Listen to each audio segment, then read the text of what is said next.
Good morning, Brew Daily Show. I'm Neal Fryman. And I'm Toby Howell. Today, why is Donald Trump selling $400 high-top sneakers? Then you might want to think twice about trusting the AI chatbots that give you info on airline websites. It's Tuesday, February 20th. Let's ride.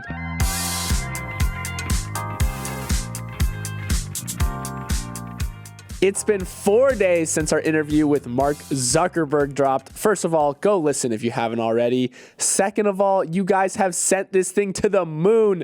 The YouTube video just cruised past 100,000 views, and the episode is on track to be our most listened ever. So thank you all for helping make that possible. Neal, any takeaways now that it's been out in the world for a while? Well, I did not realize how many times I would have to reassure people that it wasn't AI generated. In fact, I had to convince myself in the first 10, 20 minutes that we're not talking to an AI version of Mark Zuckerberg, but that is the world we live in 2024. We dropped the interview one day after OpenAI released its text-to-video generator, Sora, and now you just can't believe anything you see. It was truly like, you're not making that up. I was in group chats with my friends going like, Toby, is this real? Because you just can't know these days. My big takeaway too is that Tim Cook needs to respond. I mean, there was definitely some Apple versus Meta tension in the interview. Again, go listen if you haven't. So if anyone out there is connected to Apple's PR team or anything like that, you have our email.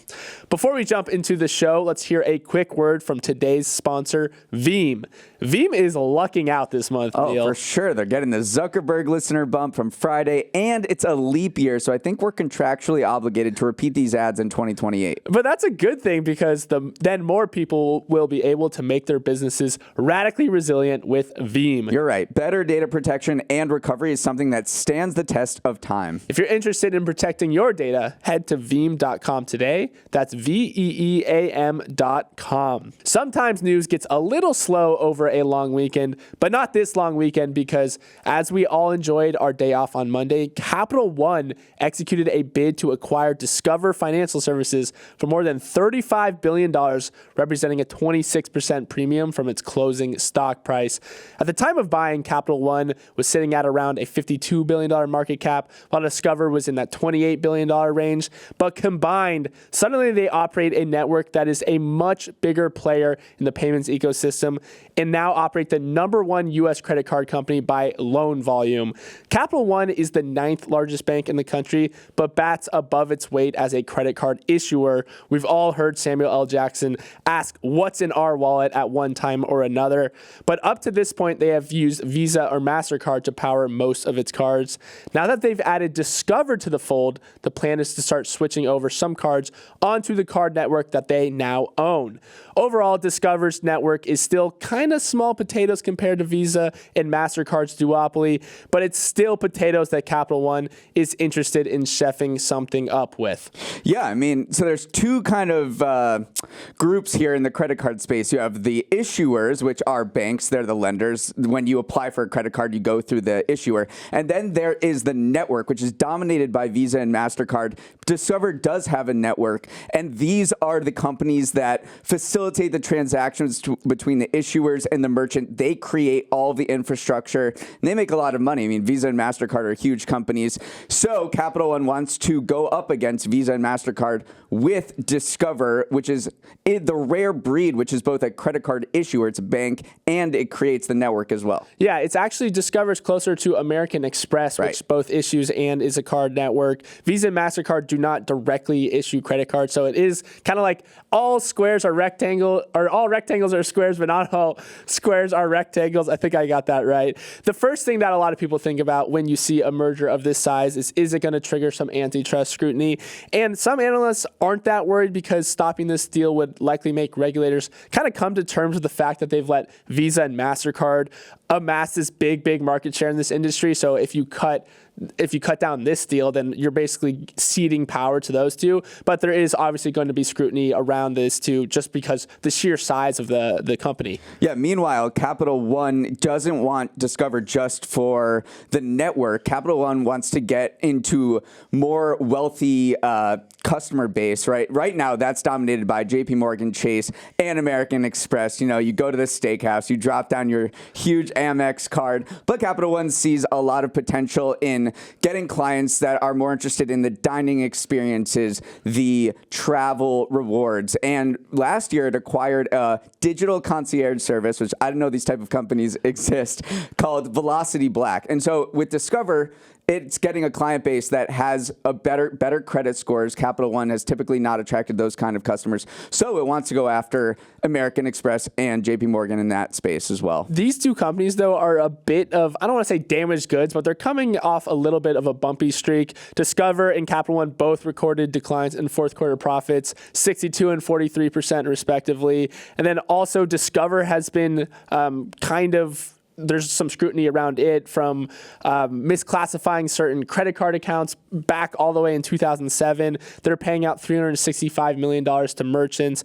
Also, there's another consent order they received from the FDIC in October to improve its consumer compliance operations. So again, these are two companies that haven't been smooth sailing recently, combining to try to, shore things up a little bit. Yeah, I do think you're going to see a lot of regulator scrutiny around this. It's not just a big merger. It's one of the biggest mergers we've seen in years, but it's also a bank merger. And people just get very spooked when you see banks consolidating like this. But as we all know, we're going to see a bunch of Capital One ads no matter what on March Madness with Sam Jackson and all the rest of that crew. Okay, imagine you went to SneakerCon in Philadelphia this weekend and you're hoping to add some rare footwear to your collection. Who is the last person you'd think would show up to that event? I think Donald Trump would be up there. In a major surprise, the former president took the SneakerCon stage on Saturday to announce a new line of gold high-top sneakers called the Never Surrender line, which went for $399 a piece. And I say went because the 1,000 in stock sold out within hours. The timing of the sneaker drop was not lost on people. Just a day before, a judge ordered Trump to pay about $350 million in penalties, plus another $100 million in interest in a civil fraud trial that found Trump and his business associates fudged financial data in order to secure lower interest rates from banks. Trump and others are banned for 3 years from taking leadership roles in companies in New York State. Trump said he'd appeal the ruling, but the threat of a $450 million fine plus another $85 million he has to pay in another case will be a major dent in his bank account as he tries to retake the White House. Time to start selling sneakers, I guess. Yeah, the timing of these two events was certainly funny. I mean, the sneakers itself, if you haven't seen them, they are, I mean, in a word, gold. They are very gold. And you know what stinks is that I actually love gold on sneakers. So I was like, I don't know. They look pretty cool to me, but they're very over the top. But yes, if we're thinking about what kind of precedent does this ruling serve set in New York, that's what has a lot of people spooked about this ruling, is that if you are a business person in New York, can you still feel confident that if you are a law-abiding citizen and you're doing everything correctly? That's what Governor Kathy Hochul told business owners, that there's nothing to worry about as long as you are being an honest person. But that was kind of the first thing that people thought of, is what precedent is this setting in New York? Yes. Yeah, some people were like, oh, I don't want to do business in New York because if they can go after Trump, they can go after anybody. The other side of that coin is saying, well, I'm New York. I'm setting strong legal precedents around doing business here. You're not going to get swindled by anybody. We're creating a strong legal framework. Having a strong legal framework anywhere in any jurisdiction is what facilitates business. So that is the sort of rejoinder to that, saying, look, we're creating a very stable ecosystem here in New York. We pay $1 zillion in rent, so I don't think businesses are leaving New York en masse because of this. Yeah, absolutely not. This is going to hurt, by the way, and it's hurt Trump's bank account. Anywhere between 13 to 18% of his money, depending on which kind of estimate you look at his net worth. He might have to sell off some New York properties to pay it. It is just a lot of money. And again, you're not going to amass $350 million by just selling sneakers, but I guess you can try. Yeah, no. What is it? $400 a piece, and he sold 1,000, so that's $400,000. Not going to make a huge dent, but this guy can kind of turn on the money spigot at any point. He's made $1 billion since leaving office, according to the Washington Post. So he does have these assets that he can sell off or ways to generate income, but he has paid so much in legal fees, $53 million in the past year alone, and he's got 4 criminal trials coming up. Bloomberg reported that his legal war chest is going to run out by the summer. He might have to dip into RNC funds to help pay it, and this could wipe out about half of his assets if he has to pay. He's still appealing the ruling, so we'll see. I mean, it's $500 million. Even for a very rich person, it's $500 million. Absolutely. Let's move on. Like that one overzealous guest at your Super Bowl party, the U.S. government is also going to town on chips. The Commerce Department just gave semiconductor maker Global Foundries a $1.5 billion grant to expand its facilities in New York and Vermont. This is the first time the government has put its money where its mouth is as they kick off a program to reinvigorate domestic chip production. This is the first award, but won't be the last. Intel, TSMC, Samsung, and Micron have all submitted applications to snag some cash to support semiconductor manufacturing projects in states from Arizona to Texas. These grants are coming from the $39 billion set aside by the CHIPS Act passed back in 2022, which at the time felt sizable, but with Sam Altman asking for $7 trillion in funding to boost global chip making abilities, suddenly feels like a pittance. Regardless, it's exciting to see this program kicking off, but it's been a minute since the CHIPS Act was passed. Can you quickly get the people back up to speed on the CHIPS Act? Well, go back to 2020 and 2021. The two words we were saying over and over again was chip shortage. Because of the supply chain chaos, automakers had to idle their plants for weeks because everything is made with chips, TVs, phones, cars, anything you think of that is a high-tech gadget right now, or even a low-tech gadget, is made with chips. So seeing the writing on the wall that foreign countries couldn't be reliable in our new globalized world to supply chips for things like the military too. There's national security interest here. The Biden administration launched this CHIPS Act, $52 billion worth, to spur manufacturing domestically. It's extremely expensive. It's extremely complicated to put up a chip factory anywhere in the United States. It's much more expensive than overseas. So the Biden administration thought it had to dangle grants and other tax incentives to companies to start building here so we can secure a chip source. Yeah. You touched on everything there. I mean, part of it is just because it was so annoying for companies to not have these have any supply available. But then also there is this growing call to reinvigorate the U.S. specifically because back in 1990 we accounted for 37% of semiconductor production in the world. Now it's down to 12% in 2020. So this was like, come on guys, let's all rally together and do this. It is so funny though. After hearing that $7 trillion number, it's a different type of chip. It is. That's an AI advanced chip, and I think the one that we're talking about, the one that Sam Altman is kind of pursuing. I think these are different class of chips. That's intended to train AI systems. These are more conventional chips. Not to say they're not advanced, but it requires so much money. When you look at the capital expenditures of these the companies, I mean, TSMC is pouring $40 billion into its Phoenix, Arizona plant, and it's just taking so long to get off the ground. Well, one thing that these companies are running into is huge labor shortages. There aren't skilled workers able to man these plants, and so you're seeing these timelines being pushed out, 27, 28, until they start getting going. So I think that's frustrating a lot of people. And finally, the one thing that is kind of concerning some people is that this is a foray into industrial policy for the U.S. government, something that they don't often do, honestly, because what the problem arises is that you can have the government kind of picking winners. They pick and choose which companies they want to give grants to. So that has some people who have pushed back, even though on the whole, people say, yes, let's return manufacturing ability to the U.S. If you have the government kind of influencing industrial production, that's something that gets people a little up in arms. All right, let's take a moment to hear from our wonderful sponsors, but stick around because Neal is about to drop some scintillating plane facts after the break. Let's head to our winners of the weekend, the segment where Toby and I choose two things that wish this long weekend would never end. I won the pre-show latte art competition with an epic tulip, so I get to go first. And my winner is anyone who is traveling east in a plane over the Northeast on Saturday, because it was like picking up an endless supply of stars in Mario Kart. Pushed along by the 265-mile-per-hour tailwind at cruising altitude, at least 3 commercial aircraft are flying at more than 800 miles per hour. more. A Virgin Atlantic flight headed from Dulles to London arrived 45 minutes early, and an American Airlines flight traveling from Philly to Doha reached nearly 840 miles per hour, which is among the fastest speeds ever recorded for a commercial jet. I got all my physics majors listening to this saying, why didn't anyone hear anything? Didn't these planes break the sound barrier? It's true, Mach 1 is about 767 miles per hour at sea level, but the planes did not break the sound barrier because they were still flying at standard cruising speed relative to the surrounding air. It's just that the surrounding air was also moving extremely fast, and I totally know what that means. Okay, this is how I was thinking about it. I need physics majors to check in on me, but I was thinking about it is when you go on a moving walkway in an airport, you're still walking the same speed, but suddenly your speed that you're traveling is much faster. I still don't understand why you wouldn't break the sound. I guess it's because sound barrier is you interacting with air, and so that's why you hear the sonic boom.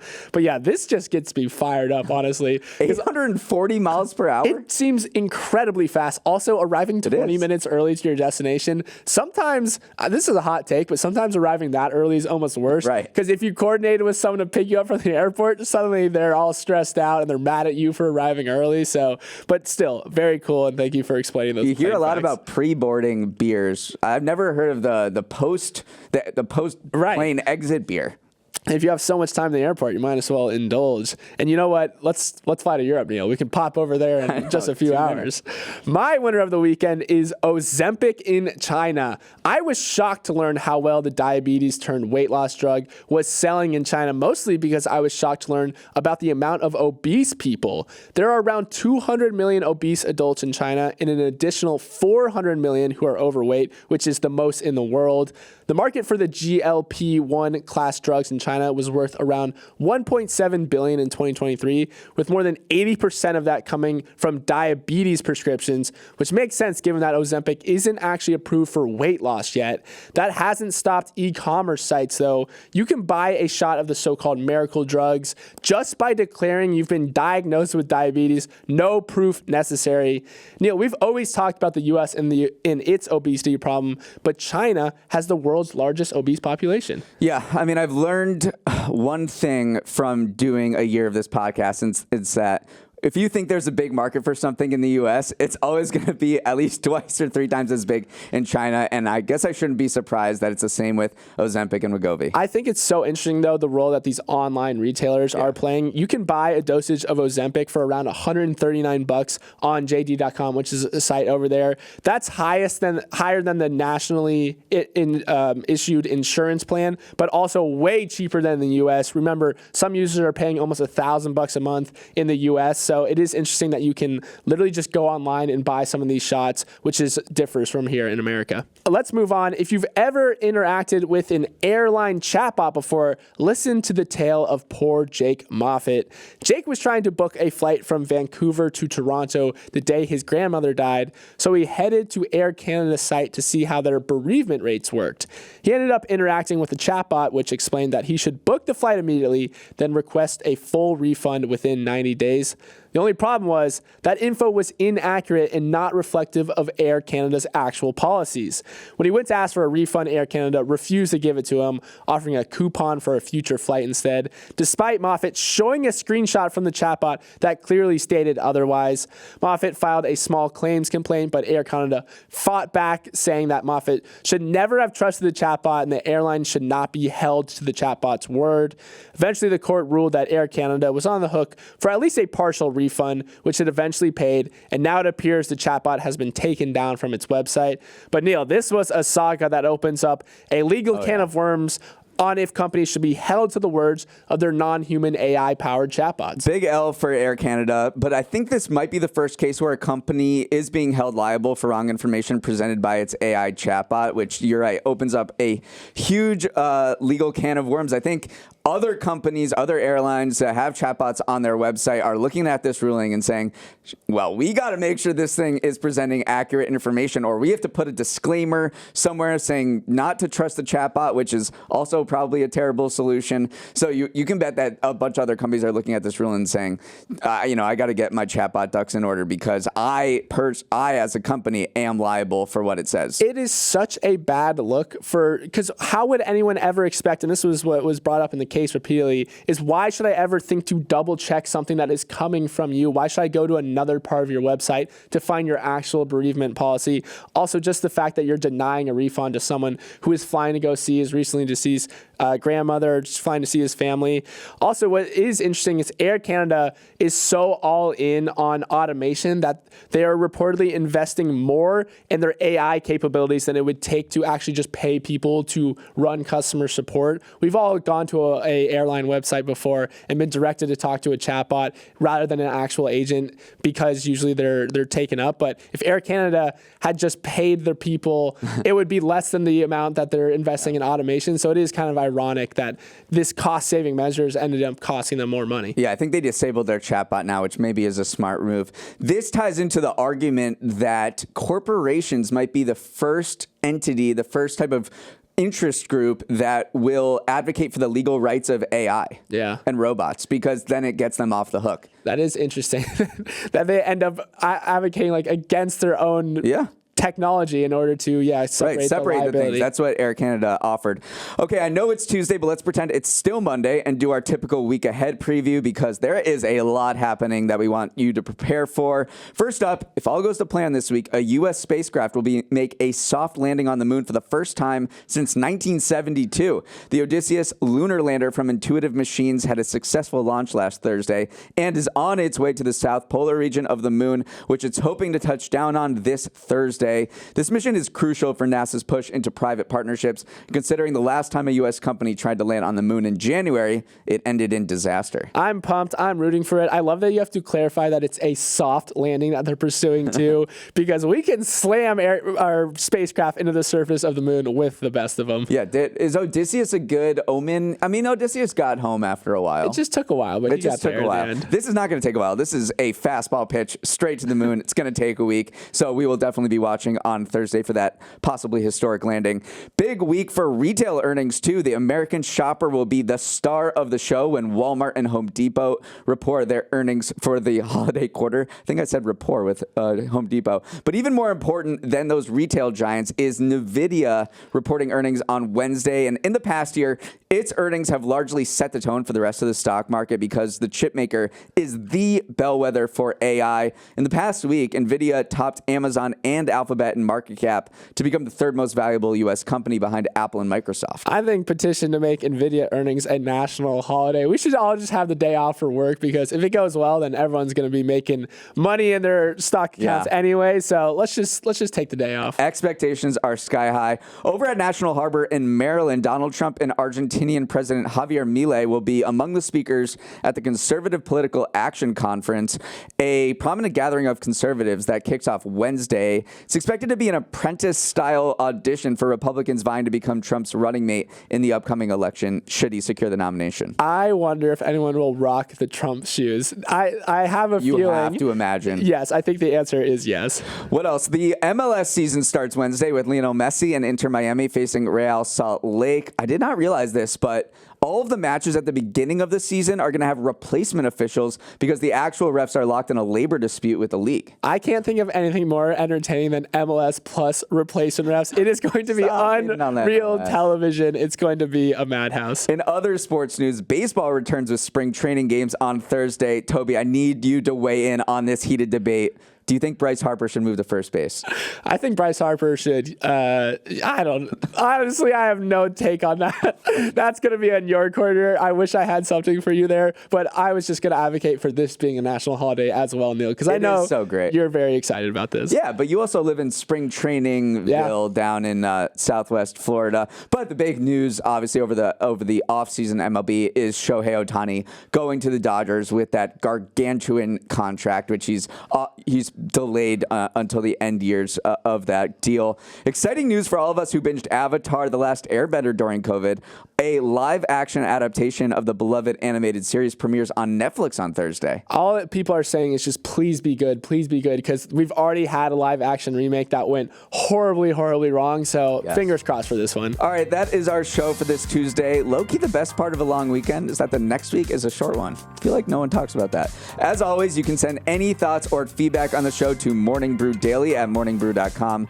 Let's roll the credits. Emily Milliron is back from vacay as our editor and producer. Nothing happened while you were away, Emily. You didn't miss anything. Raymond Liu is our associate producer. Uchenna Ogu is our technical director. Billy Menino is on audio. We are not liable for anything hair and makeup may spit out. Devin Emery is our chief content officer, and our show is a production of Morning Brew. Great show today, Neal. Let's run it back tomorrow.